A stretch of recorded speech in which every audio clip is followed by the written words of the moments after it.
Hello and welcome back. My name is Mark Williams, and joining me is Francois. Francois, hello. Hello, Mark. Thank you for joining us as ever. It's a busy week in the markets this week, especially in France, where the French government is going through a motion of no confidence today, which it is widely expected to lose. That is to a backdrop of what's seen as French unsustainable debt. Does that mean that France is left without a government today if the French government does fall?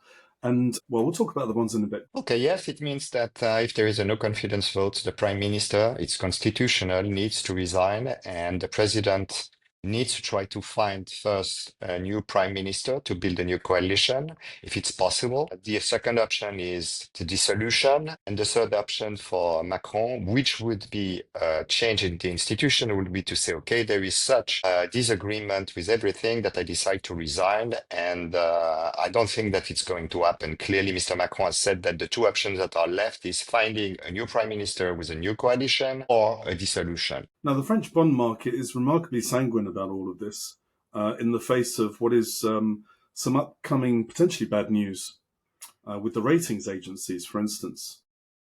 The French 10-year bond is about, where's it, 3.45%.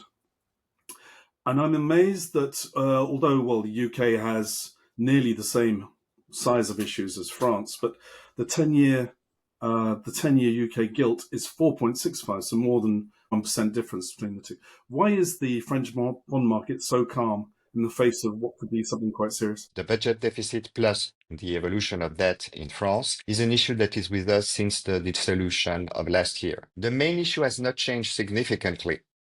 The point is that the French is left with a parliament that is very difficult to manage. You don't have any clear majority. So that's a major difference with the UK situation. In the UK, the current Labour government has a huge majority in parliament. What is striking is the inability of this government to come out with a clear vision about what they want to do with public finances. So this is the reason why there is a huge difference, to my point of view, between the French and the British market. It doesn't mean that there could not be some reaction on the bond market in France, depending on what will be decided by Macron. Nevertheless, looking at the French bond market, you wouldn't know that Fitch and all the other ratings agencies are about to give their decision on the rating for French bonds, Mhm. which presumably it would either be neutral or bad news. It's one of those two outcomes.